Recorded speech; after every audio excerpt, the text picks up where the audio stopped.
It's the Ralph Nader Radio Hour. Stand up, you've been sitting way too long. Welcome to the Ralph Nader Radio Hour. My name is Steve Scrovan, along with my trusty co-host, David Feldman. Hello, David. Hello, Steve. Good to have you here, and it's also good to have the man of the hour, as always, Ralph Nader. Hello, Ralph. Hello, everybody. Following the Great Depression, the American economy and the people living within it rebounded with the help of government intervention. People needed jobs, affordable food and housing, and social services. So the government built systems and institutions to provide them. Workers' rights, environmental protections, health and safety standards, corporate regulation, and redistribution of wealth made the American economy more functional, more equitable, and more valuable. Then came the economists. Our guest today will be journalist Binyamin Applebaum to discuss his new book, The Economists Hour: False Profits, Free Markets, and the Fracture of Society. How economists gnawed their way into America's bureaucracy like free market termites, how they hijacked the last 50 years of public policy, and how we reckon with the consequences of their work. We're going to spend the entire hour with Mr. Applebaum discussing his work. And as always, we'll check in with our corporate crime reporter, Russell Mokhiber. But first, it's the Chicago schools world. We're all just living in it. David? Binyamin Applebaum is the lead business and economics writer on the editorial board of the New York Times. From 2010 to 2019, he was a Washington correspondent for the Times, covering economic policy in the aftermath of the 2008 financial crisis.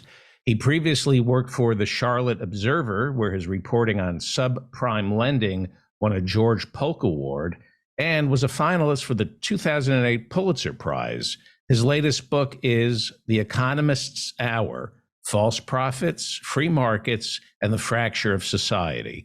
Welcome to the Ralph Nader Radio Hour, Binyamin Applebaum. Thanks very much for having me. Yeah, welcome, Binya. And you can call me Ralph, and we can proceed. I think a comment on your book frames my first question. It came from Edward Luce of the Financial Times. Here's what he said about you. Quote, economists were treated as little more than backroom statisticians until the late 1960s. Applebaum argues that their heyday ended on October 13, 2008, when the chief executives of America's largest banks were marched into the U.S. Treasury for a crisis meeting. He is surely correct. The mother of all Wall Street bailouts shattered the reputation economists had gained over the previous 40 years. Yet, economist hubris lingers, end quote. What do you mean by shattered the reputation economists had gained over the previous 40 years? Well, those are his words and not mine, but I think it accurately captures the arc of my book, which argues that in the late 1960s and early 1970s, there was a revolution in public policy in which economics and an economic style of thinking became increasingly central to the way that we make public policy decisions in this country and then around much of the rest of the world. And that approach to policymaking, which really emphasized the primacy of the markets, the idea that people left to their own devices will produce good outcomes for society, really held sway for the next 4 decades. And I do think that the financial crisis marks an important inflection point in that story. It ended that era of sort of unquestioning bipartisan confidence in the wisdom of free market economics, in the primacy of economic thinking as an approach to policymaking. It doesn't mean the economists have disappeared. It doesn't mean nobody listens to them anymore. But it does mean that we're now living in a different era, an era, I think, of significantly greater confusion in which both parties are grappling for a new framework for making economic policy. No longer confident in old verities like free trade is good or industrial policy is bad, but not quite sure what should take the place of those old truths. Well, you know, what we call market fundamentalism in our circle is easily rebutted. That is, the verdict of accountability for corporations selling things is considered by these conservative market economists like Milton Friedman to be disciplined by something known as the invisible hand, the words that are distorted of Adam Smith. In other words, if you don't do well, you sink in the marketplace. And if you respond to the consumer needs and wants, you do well and you rise and expand your sales and expand your business. But what the market fundamentalist economists fail to take into account is greed and power connected to one another are infinite. There is no discernible boundary. And that leads to a regulation by corporations of the competitive free market. So monopolies distort markets. Subsidies and bailouts by the government distort market discipline. Political influence of big business over small business distorts market discipline. And consumer fraud of consumers, corporate commercial crimes, obviously, deceptive advertising, distorts free market discipline. Is it fair to say, Binya, that people like Milton Friedman and Alan Greenspan and Larry Summers, who you discuss in your book, economists, all of them, were substantially empirically starved? That is, they were too theoretical, too abstract. They didn't take into account realities on the ground where people work, live, and raise their families. I think it's an excellent point. I think when we think about what went wrong with economics, why did they get so much wrong about the way the world works and the way the government should behave? One big problem was that theory went racing way ahead of data during the 20th century. So economists began to have a little bit of data, a little bit of knowledge about the way that the economy works. They learned, for example, that in the period immediately following the Great Depression, that global inequality had declined. And I love this example because I think it really illustrates what went on with economic thinking. So they saw this data showing that inequality was declining in advanced nations in the aftermath of the Great Depression. And they concluded from it that this was a fact, a durable pattern, that as societies evolved economically, inequality would decline on the basis of that brief period of history. And of course, that turns out not to be the case. And as we have had more data and more experience, we have learned just how painfully wrong they were. But in area after area, we saw economists reaching broad conclusions about theories, about long-term truths about how the world works on the basis of very limited data, broad data, data that aggregated everyone and treated them as if they were a single individual, rather than acknowledging the important differences among actors in the economy. Data that took very brief periods of history and extrapolated out to the unforeseeable future. And on that basis, economists reached conclusions that have proven to be empirically wrong as we've learned more about it. I'll give you one more example because it's one I love to tell because it's about my current employer, the New York Times editorial board. We editorialized in the mid-1980s that minimum wage laws should be abolished. And what we said at the time was that every economist we could find said that minimum wage laws were counterproductive. They had looked at the issue, they had examined it, and they had a theory. And the theory said basically there's a pot of money, it's going to go to the workers. And if you require some workers to be paid a certain amount, other workers will inherently get less. That was the theory. Well, it turns out that it was empirical nonsense, and that we have since learned that power plays a really important role in determining wages, that many workers are paid less than what the market will bear, and that minimum wage laws can have the effect of raising their pay and ensuring that they have a better quality of life. That's what the data shows. That's what the facts show. And economics, theoretical economics, was wrong in a way that immiserated millions of Americans for many decades. Yeah, it points to the axiomatic theme that if you control the yardsticks for measuring economic progress, you control the agenda.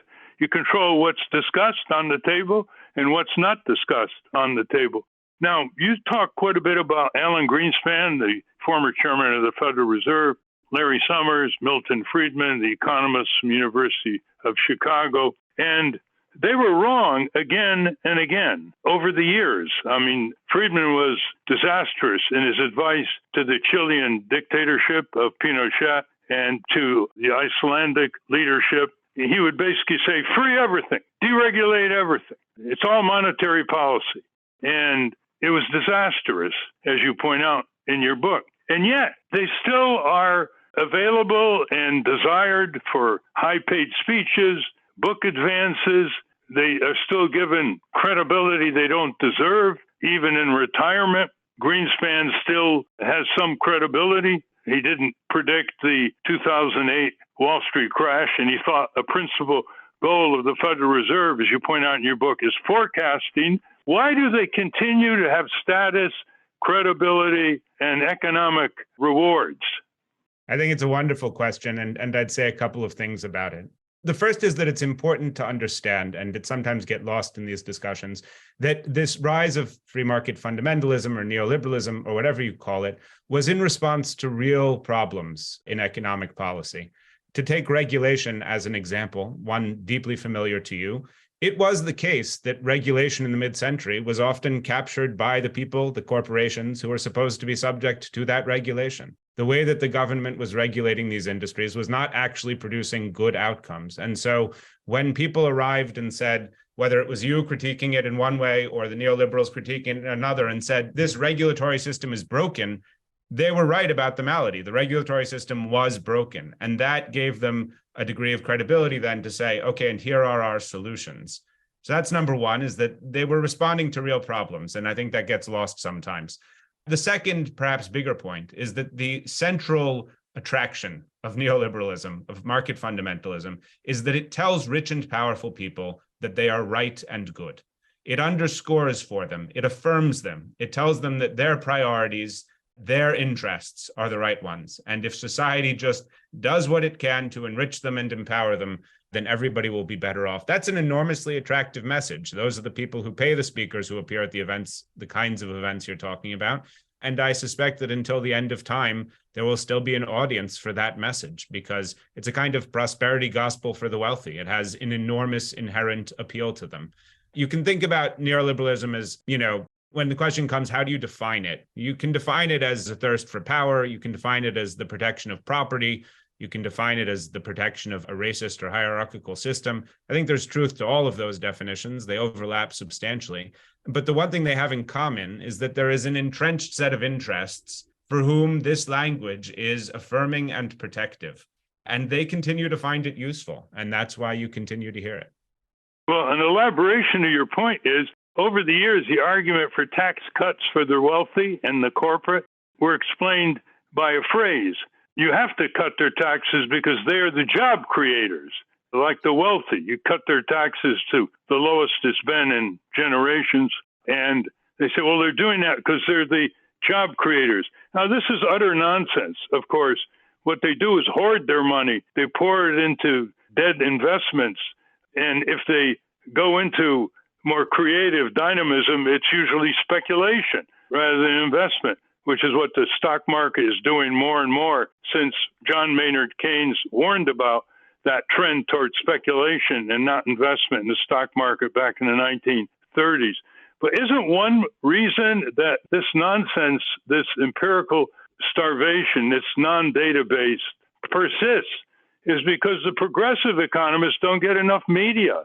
They don't get enough access to Congress. In your book, you indicated George Stigler and his sense of humor at the University of Chicago, and he gave the back of the hand to John Kenneth Galbraith. Well, if you read John Kenneth Galbraith's books and articles, he was far more accurate and far more reflective of the importance of economic systems, not just to increase production, but to distribute it equitably, than the right-wing Chicago School of Economics represented by Milton Friedman and George Stigler. Don't you think part of the persistence of this market fundamentalism in defiance of bad results comes because the progressive economists don't have the stage? I'll say a couple things about that. I don't disagree with that basic point, but for much of the period that we're talking about, it becomes a question of who you want to define as a progressive economist. But for much of this period, economists who were identified with the Democratic Party, who were selected by Democratic politicians as their advisors and trusted and relied upon for guidance, were extremely sympathetic to this agenda. They agreed with much of it. So what you really see happening in this period is not conservatives winning battles against progressives, but conservatives and progressives agreeing about a wide range of issues, like free trade is going to be good, or the minimum wage is useless, or regulation is impeding innovation, across a wide range of issues. And, the cost benefit analysis of regulation, you had a real finding of common ground between progressives and conservatives. And the conservative agenda would never have made the progress that it did, would never have achieved the successes that it did without that. So, the Reagan administration, to take an example, I know is near and dear to you, they basically ended antitrust enforcement in the United States. You touched on competition policy before. And, we used to have fairly robust enforcement of antitrust laws. The Reagan administration arrives and says, we're done with this. We trust corporations to do the right thing, to do what's good for the economy. We're not going to prevent nearly anything anymore. That doesn't really stick until the Clinton administration basically adopts it as its own policy. It's when it's Disraeli's old observation about, the conservative measures and the liberals adopting the conservative measures is when these things really get entrenched. And we see that again and again through this period, that the people who you might expect to be asking the progressive economists for advice or caring about the advice that they're offering are embracing a consensus around these issues. And that's what really entrenches that consensus. So then comes the question, were there people they should have been listening to during this period? Were they ignoring reasonable voices? I think the answer is a little bit yes, but until fairly recently, I think there was a real absence of a coherent left critique of a lot of what we're talking about. And Democrats who went looking for it had trouble finding it. And so it wasn't just on them for listening to the wrong people or on the media for failing to elevate those voices. I think those voices fell pretty silent. There was a real absence of progressive economic thinking that really differentiated itself from this mainstream market fundamentalism. Well, it's interesting you mentioned Clinton, because Clinton really was a major factor in what you're just saying, in blending so-called liberal economists into the neoliberal or the globalization dogmas that led to these NAFTA and World Trade Organization corporate managed trade agreements, as we call them. But let me extend your point here. There was one area that did develop a progressive economic theory, but it didn't do it with abstractions. It did it with action, with reports, regulation, judicial decisions. And I'm talking about the consumer, environmental, worker safety movements that I have been identified with over the years. And what happened is that in the 60s and early 70s, the mass media, including your newspaper, Washington Post, and AP, and others, gave a voice to these consumer, environmental, and worker safety groups.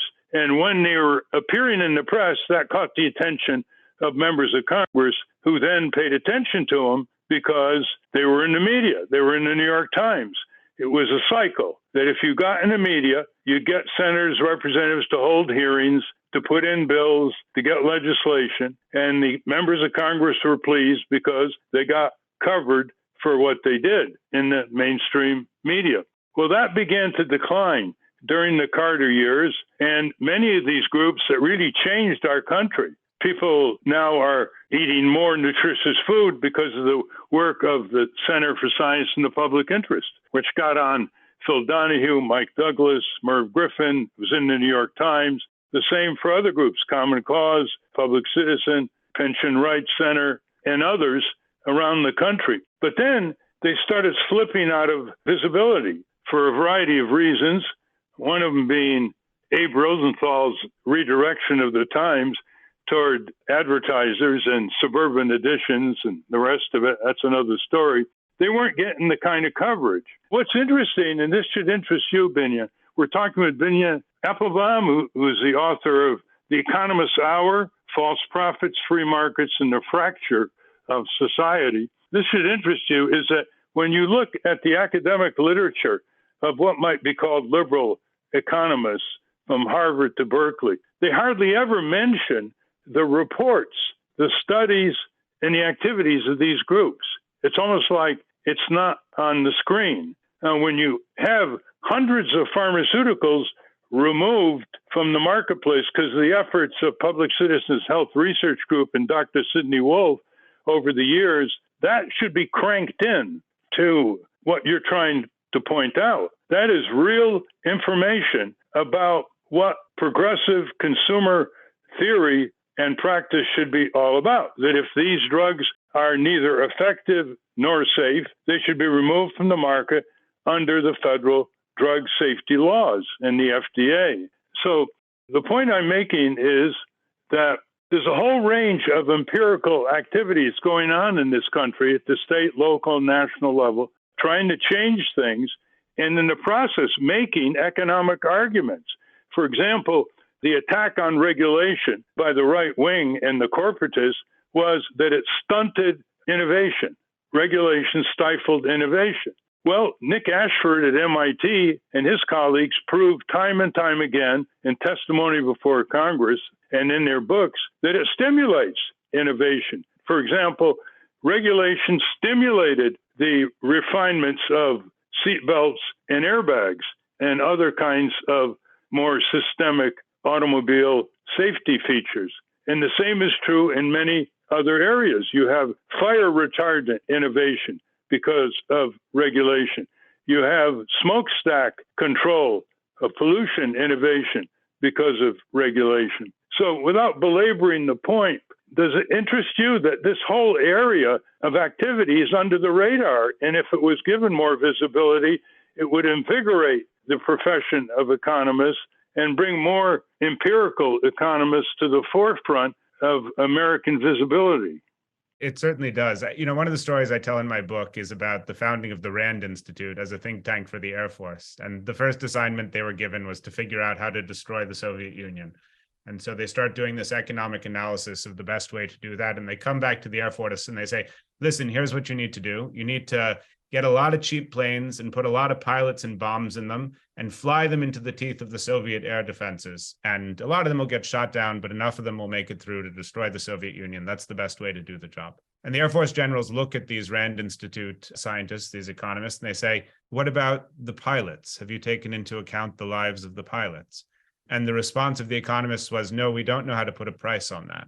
And I think that story is really important because what it underscores is that economic analysis tends to exclude things that don't fit neatly into its formulas, that can't be easily counted or tabulated, that don't count as data in the view of economists. And you've just pointed out the ways in which that really matters, because we can have very good real-world experience of the effects of drug regulation regimes or of corporate behavior in monopolistic contexts.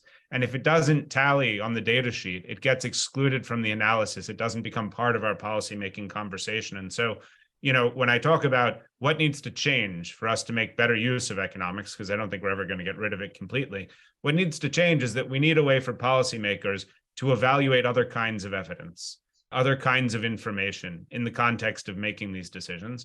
And I agree with you that the media also needs to do a better job of incorporating that type of evidence and information into our narratives and our presentations of these issues. But I want to touch on one other aspect of this, if I can, because I think one thing that has happened, one aspect of this that doesn't get talked about enough, is that the movement that you helped to build and that you just spoke about, that consumer movement, relied heavily on the courts as referees, as validators, as interveners to come in and say, this is wrong, this needs to change, this violates the law.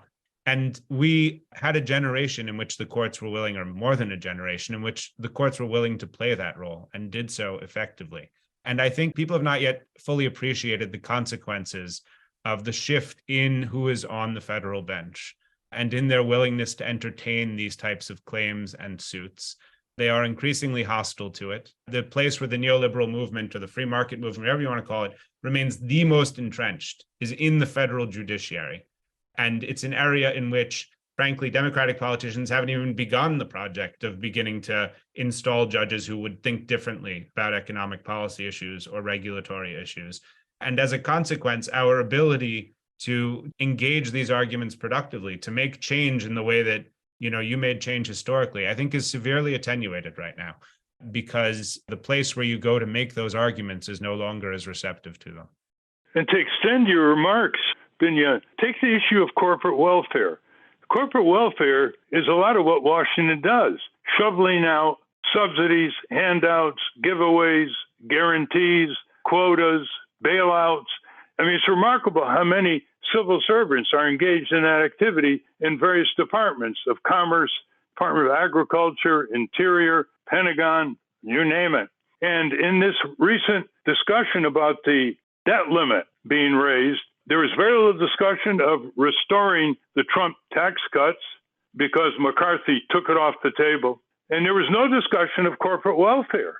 It's amazing that the expose of the free marketeers, which is they're relying on government guaranteed capitalism, is not widely reported hardly subjected to any congressional hearings. There's no database on all the subsidies and handouts. You have to search for them. The Congress, through the General Accounting Office, never required a composite database, including tax expenditures, which are great for industries like the drug companies. And so that's completely off the table. And I was amazed that there wasn't any progressive on Capitol Hill, and there are a few dozen of them, who said, hey, you're talking about deficits, you're talking about revenues. Why don't we get rid of hundreds of billions of dollars of reckless corporate welfare, which nobody on the right ever says reduces the incentive to work by corporate officials the way they do for the poor. And it comes right down to the language. The word entitlements relates to Medicare and Medicaid and Social Security, much of which is already paid for as an insurance system by the future beneficiaries. But they talk about corporate welfare giveaways as incentives when they are really the ultimate entitlements, because Wall Street, for its bailout, didn't pay for any of its entitlements. It was a one-way trek from the Treasury. So now, in a few days, Public Citizen is coming out with a major report on corporate welfare by Robert Weissman and Joan Claybrook. It's called The Corporate Sabotage of America. And judging by past reports of Public Citizen, it's not going to get any attention. It's not going to get calls from senators saying, hey, let's have a congressional hearing. So I think the analysis that you engaged in this book stumbles again and again inadvertently on the blackouts, the censorship, the sidelining of huge areas of American economic life that would enrich economic thinking. Your reaction?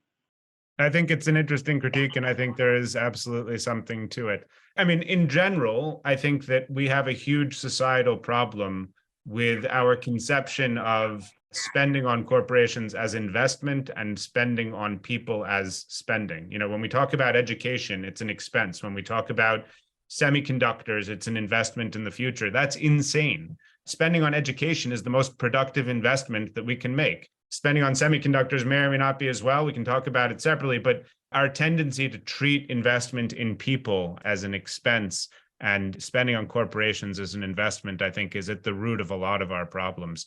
And I absolutely agree that we need to be more careful and comprehensive in our analysis of the government's relationship with corporations and the way that it invests in them. And I'm entirely open to the point that I didn't do enough of that in my book.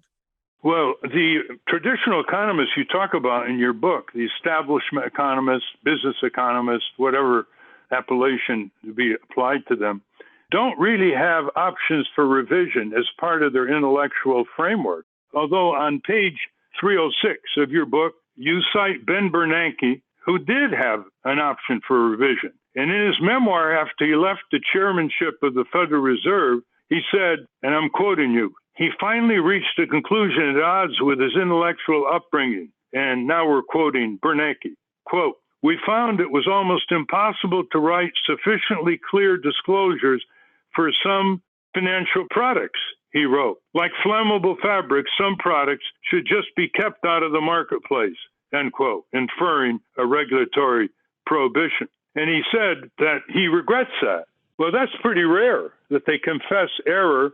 And basically, what they're confessing is they weren't aware of data or empirical phenomena that was in plain sight, which is one of the Achilles heels of rigid ideologues. Wouldn't you say? Didn't that strike you as amazing how rarely they expressed regret for their disastrous policies and recommendations?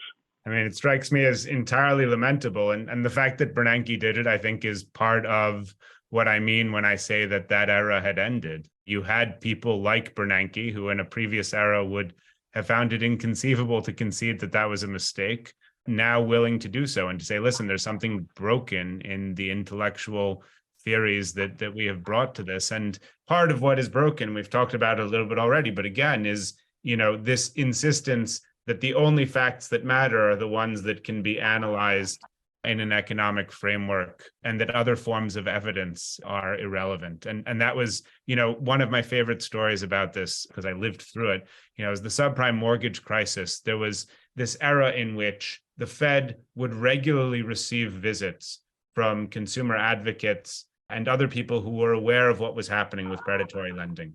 And they would even bring victims of predatory lending to the Fed. And they would have these meetings with Fed officials where these people would sit there and say, I've lost my home, I've lost my savings, I've lost my life. I was cheated out of them by these financial institutions. This is terrible. And the Fed would literally, sit there and take notes. And afterwards, they would discard that evidence as anecdotal. They would say basically like, it doesn't matter to us how many people we hear this story from. Until we see it in the lending data, we're not going to take it seriously. And that is a key part of how the Fed missed the mortgage crisis, is that they were unwilling to listen to the kinds of evidence that were available and that were screaming, flashing red lights and warning them that something terrible was happening. And so I think economics still hasn't grappled fully with those kinds of failings. There are economists now who are taking other kinds of evidence more seriously and trying to incorporate it into their analyses. But at the end of the day, economics by its nature is never going to do that completely. It's really on policymakers and on others to insist that economics makes room for other forms of analysis and other forms of evidence. And on all of us to make sure that the Fed isn't just staffed by economists who are, at the end of the day, trained not to hear that kind of evidence, that there are other people in positions of power who are able to hear the cries of people who need help, even if the data isn't there yet. And until we get there, we're just going to, keep on repeating the same mistakes. Well, to elaborate your point, the owners of the greatest wealth in this country are the people. And the private wealth is skewed to the 1%. But the commons, the public wealth, is owned by the people. The public lands, public airwaves, the trillions of dollars of government R&D, which built so many of the industries, not just Silicon Valley, but they built the biotech, nanotech, a lot of the pharmaceutical progress, aerospace, containerization. All of this came from government R&D because corporations are not very good at investing in basic research. And here we go again. There's almost no hearings over the years in Congress on the commons, which is owned by the people, but controlled by corporations, the way they do on the public lands with minerals and timber. And furthermore, there's a form of commons in terms of trillions of dollars of pension funds and mutual funds, which are owned by the people, but they're controlled by corporations who decide where they're going to be invested and strip shareholders, beneficial shareholders of any power over the companies that they own. So why is it that in economic text after economic text, my economic text at Princeton was written by Paul Samuelson, the famous economist from MIT, which you mentioned in your book. And one day he wrote me and he said, I've got another edition coming up, and I'm going to put a couple pages on the consumer movement and consumer issues. And I wrote him back and I said, only a couple pages, Professor? We read this book in the early 50s, Binya, and there was almost nothing on the consumer side of the economy. It was all supply-demand curves. So I want to ask you, why don't economic writers spend more time on the commons? There is a beneath-the-radar movement around the world of people who advocate greater benefits to the people of the commons. And of course, it includes the rivers and air and public lands and all that, and also part of the internet. Why do you think that doesn't attract the analytic and reporting attention of your profession? I think you're actually starting to see some change there. For a long time, what you say is unquestionably true. That is the way that it was. I think that you are starting to see an increased awareness of the need for public policy to be more considered around the value and the use of what you're calling the commons. You see it especially in environmental policy, where I think there's just an acute awareness that we have this, shared resource, a planet on which we live that is being rapidly exhausted, and that we need to address that in different ways than we have, that simply allowing corporations to do what they want is not going to produce good outcomes for the rest of us. I think you're seeing it in some of the Biden administration's policies right now around, the research necessary to build a new generation of renewable energy resources, a little more consideration about how we preserve public value and public benefit for all of us from these investments, and ensure that it's not just about enriching private corporations. So I think that discourse is starting to shift in meaningful ways. But I'll say big picture, you've asked about the media a couple times, and I'll give you, for what it's worth, I'll give you my short summary of this, which is that I think people ask a lot of the media, and that's fine. We should all be held to very high standards and strive to do better. But I think realistically, the media is a creature of the environment in which it operates. And if you don't have voices developing ideas in these areas, if you don't have strong voices speaking out on behalf of the need to, for example, pay more attention to the commons or to the interests of consumers, the media is not going to initiate that, and the media is not going to amplify that. The media is going to communicate that. And so if you are speaking, then you have the best chance of being heard and reaching other people through the media. And I tell you that I think your life story illustrates this as well as anything. The success of your movement was in speaking and insisting in creating documents, creating reports that the media could then amplify and say, listen, there's a group of people making this case, and we're going to present it to you and allow you to consider it. And it resonated with the public, and it resonated as a consequence with politicians, and you were able to make progress. But the media was never going to do the work that you did. That initiation needs to come from advocates. That's the role that partisans play, is in making that case, and the role that the media plays is in communicating it and amplifying it. Well, I wish that were true as much as you say it is, because we have records over the years of putting out all kinds of reports. David Bollier of Amherst, who is probably the leading writer on the Commons, he puts out reports, he's put out videos, he's put out a book called How to Think Like a Commoner, and he doesn't get any attention in the media. I think part of it is the use of words. Wind power is the commons. Solar energy is the commons. It's never referred to. And you're right, there should be more insistence. You shouldn't just try once or twice.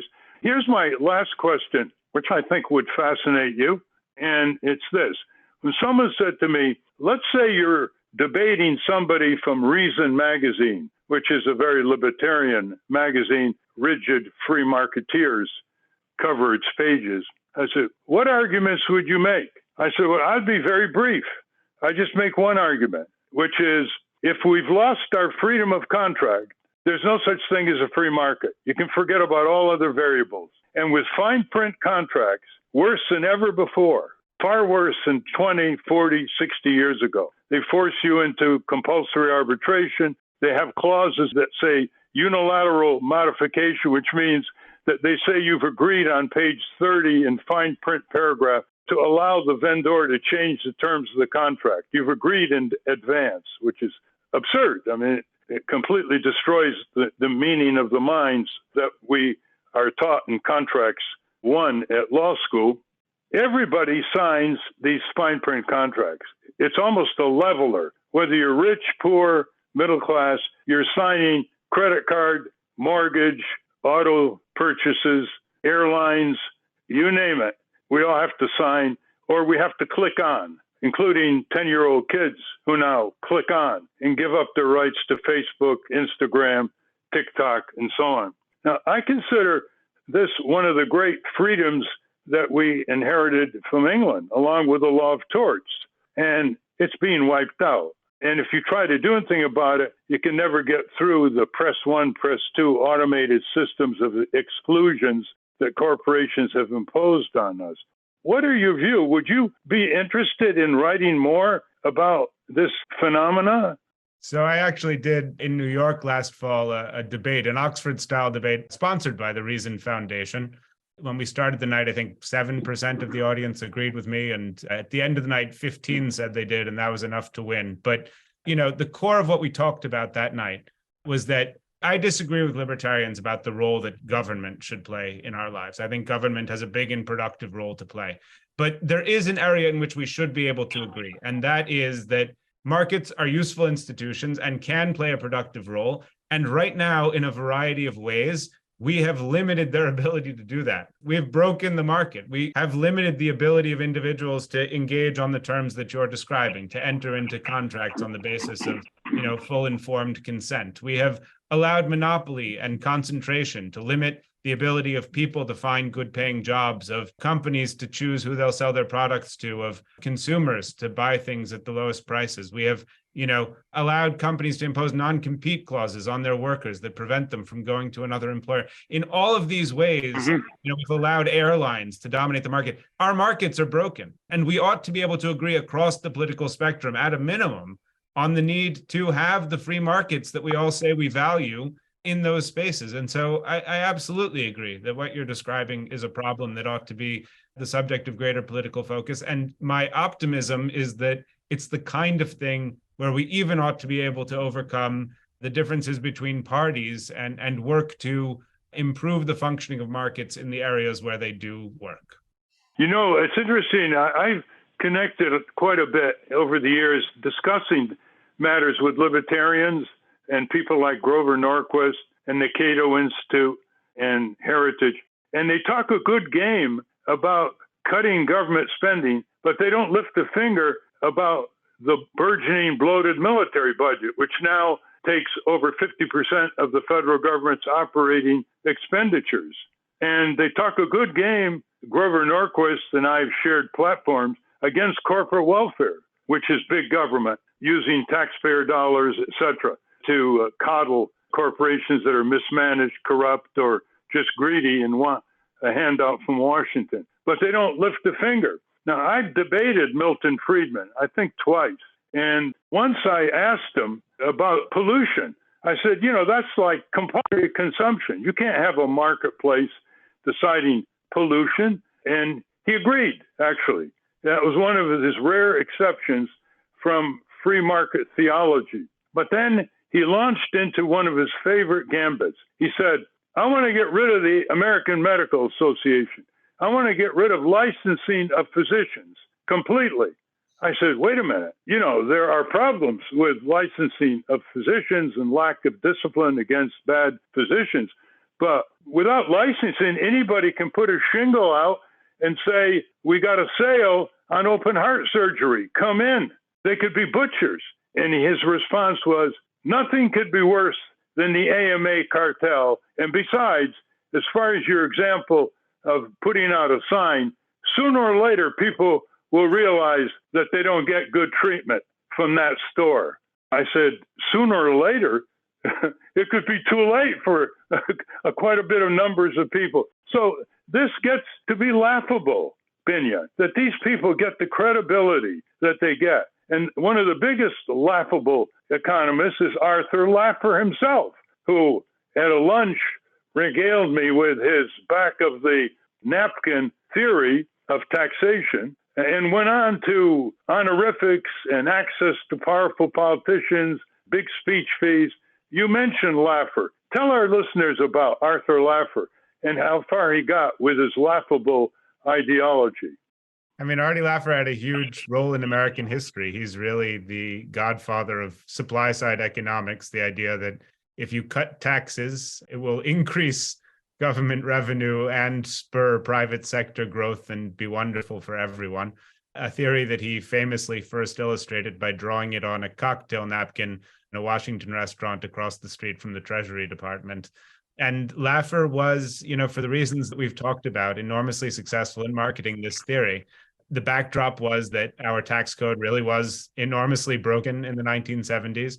It had very high stated tax rates and huge numbers of loopholes that reduced effective tax rates well below that level. It really was ripe for changes. And Laffer came in and said, listen, if we just blow it up and reduce tax rates, we'll all be better off. And, the people paying the high rates were enthusiastic about that approach. And eventually Ronald Reagan was too. And the rest is history. But as you say, Laffer, and what happens in the following decades is that we have several experiments with Laffer-style tax policy, each of which fails to increase government revenue or to produce an economic boom. So we see empirically that this theory doesn't work. And yet it keeps getting tried in defiance of the empirical evidence. And Laffer keeps getting honored and consulted and venerated. I think Trump may have given him the Presidential Medal of Freedom, if memory serves. And so, this man who was as consequentially wrong as anyone in economic history remains a venerated sage in conservative circles because of the convenience, the benefits for them of what he preaches. And this goes to the core of a problem we haven't talked about much today, which is, economics has a credentialing problem, right? So Laffer was a PhD economist, tenured professor at USC. He was a guy who had all of the sort of the marks of being a credible person. Peter Navarro, the President Trump's trade advisor, who seemed incapable of understanding basic issues of trade imbalances. Another PhD economist with a tenured position at a major American university. The quality control in the economics profession. I don't know if the AMA is successfully preventing quacks from practicing, but I can tell you that the economics profession is not. And that's a problem. Well, in the discussion on Capitol Hill, Binyamin, on tax cuts for corporations, the argument that the corporate lobbyists make is we need it because we need it for investment and productivity increases and jobs. And very rarely does a senator or representative at a hearing say, really, if you need that much money, why are you spending $7 trillion in the last 10 years on stock buybacks, which means you don't have any better use for your money, whether it's productive investment, bolstering up your pensions, increasing worker wages, putting more money in recycling of products like Apple. Apple just announced another $90 billion with a B, listeners, in stock buybacks this year. $90 billion is more by far than all the regulatory budgets of all the federal agencies, from the EPA to FDA, on and on. What's your view of the validity of these? Really, they're unrestrained. Until 1982, the SEC frowned on stock buybacks until Reagan scuttled it and repealed the regulation. They frowned on it as a form of stock manipulation. Not all stock buybacks, but a bulk of them. And since then, trillions of dollars of consumer money, because that's where it comes from, has been put into stock buybacks. What's your view of the importance in our economy of stock buybacks or attempts to restrain them? They never asked the shareholder whether they want it in the form of dividends or stock buybacks, by the way. Yeah, I think, it's symptomatic of a broader problem, which is the primacy of short-term returns to investors in the conduct of corporations. If you go back to the 1950s and look at even into the 60s, the corporate reports of a company like General Electric, what you'll see is that, they talked about their obligations to shareholders, to the communities in which they operated, to the United States as a polity, and to shareholders and to their executives. But all of those things were on their minds and were seen as important corporate objectives. And by the 80s, under Jack Welch at GE and in his image at other American corporations, the only thing they were talking about, the only thing they cared about was shareholder returns and how much money you'd made in that quarter. And buybacks, as you said, were licensed by the Reagan administration in the early 1980s as another way to shovel money as quickly as possible to shareholders. And we've seen them explode over time and become sort of a dominant feature of corporate management. And I think there's, something I've been thinking a lot about lately is how you change that corporate culture. I don't have easy answers to this question, but, I think it's an enormously important one because, corporations can be restrained and regulated and overseen to some extent, but we'd get to a much better place if we could also figure out how to have corporations that wanted to achieve some of those goals, like benefiting the communities in which they operated, raising their workers up into prosperity, protecting the environment. If we could again imbue, not that things were perfect back in the 50s, not that corporations necessarily honored all these objectives as fully as we'd like, but if we could shift things in that direction, I think it would be potentially enormously beneficial. We've been speaking with Binyamin Applebaum, economist, writer for the New York Times. His book is The Economists Hour, False Profits, Free Markets, and the Fracture of Society. It was a very good contribution to looking inside at economists. They don't seem to be very introspective profession, but you've given them an opportunity to introspect. And before we conclude, Binya, we give Steve Skrovan and David Feldman an opportunity to ask you a question or make a comment. Steve? Binya, it seems like this free market ideology is a triumph of myth making, and it's very hard to pierce myths with facts. Is the tide turning at all in that direction, or is there, how does that happen? How do you break these myths that are so enduring, like Santa Claus? I think that myth making is an enormously important part of politics, and you combat it with better stories. Frankly, I think, you don't combat myths with facts. You combat myths with myths that tell stories that have the morals that you care about. the goals that you think are important. And I frankly think one of the failures of the left in recent decades has been offering an alternative, a compelling, coherent alternative narrative about the United States and what it should be and how we get there. And that is an area in which I would like to see a lot more effort and interest, is in telling coherent stories about the America that we'd like to see and the America that we'd like to be. Because I think, the power of, as you say, the power of this free market fundamentalism has been substantially in the grip that this story has on the public imagination. And so we need other, better stories to take its place. Yes, David? Circling back to the stubborn persistence of the myth of supply-side economics, how do universities defend chairs in economics funded by hedge fund managers? I think this is a remarkable, I don't want to speak for universities. I don't want to do the work of defending something I don't think is defensible. But, one of the phenomena that you see when you start reading economics, there's this famous paper by an economist named Armin Alchian, who was a professor at UCLA. In the mid-1970s, he wrote this paper about how the corporation is the epitome of social organization. It's the best structure you could possibly create for organizing people into collective effort. And then you get down to the bottom of the first page and it says, this paper was funded by Eli Lilly, the pharmaceutical company. And it's like, what do you even do with that? Like, how is that possible, permissible, legitimate in public discourse? It's incredibly frustrating. And it persists to this day.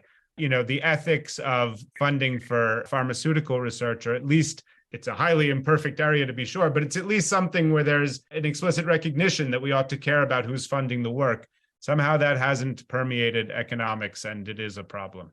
Well, we're out of time. We're talking with Binyamin Applebaum, the author of the Economists Hour, and one commentary on it was, quote, a novel perspective on the conservative revolution that dominated the past half century of American political history, end quote. Is there anything else you'd like to say? We could have talked about your portrait of Alfred Kahn, who was an unorthodox economist from Cornell and became the head of the Civil Aeronautics Board and presided over the deregulation of the airlines.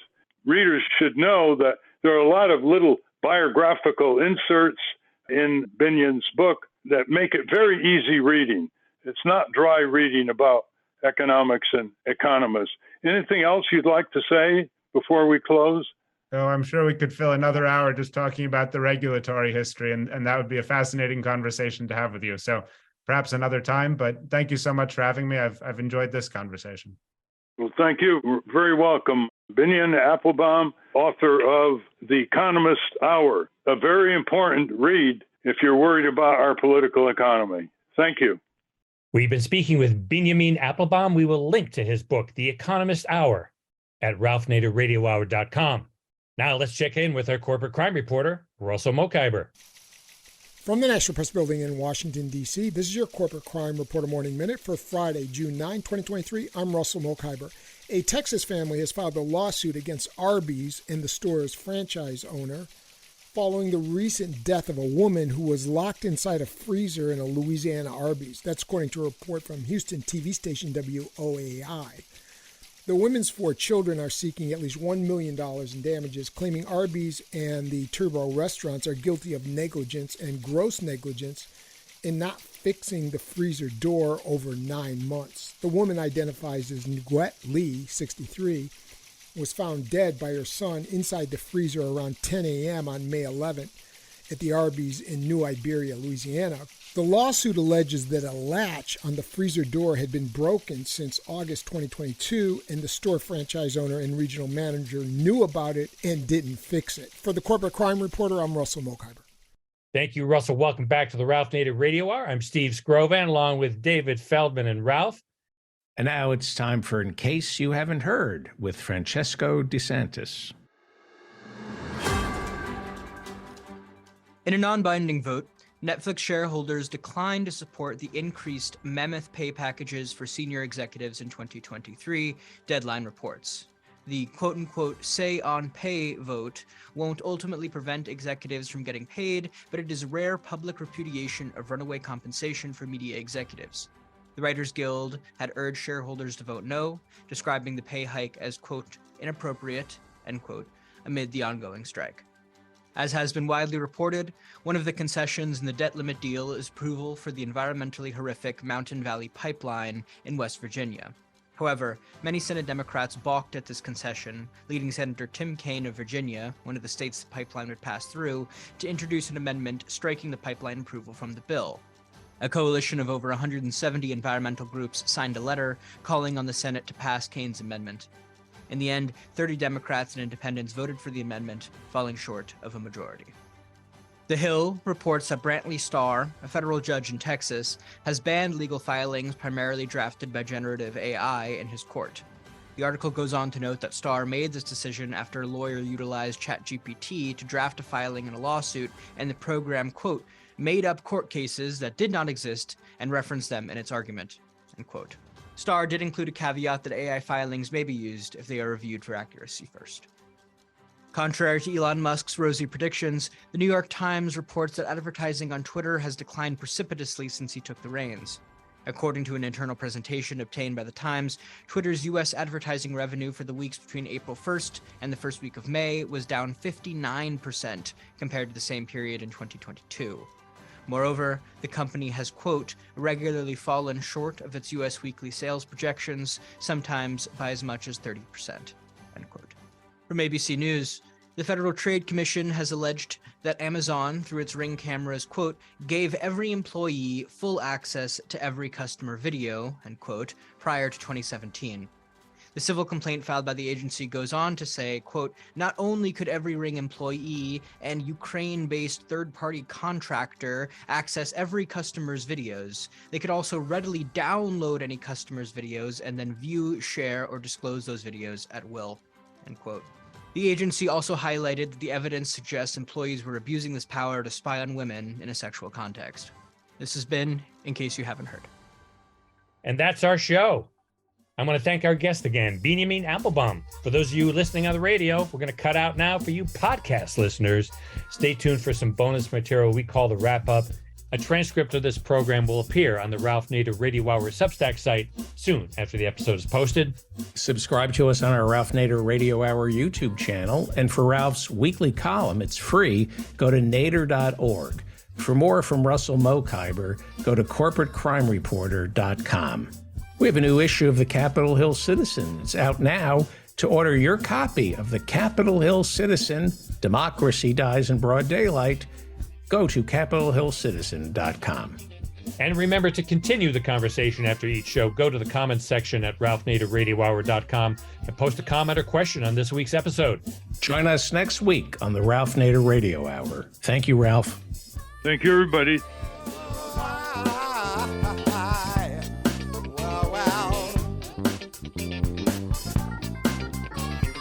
Say you're tired of trying. You say we have no choice. Say you're just one person.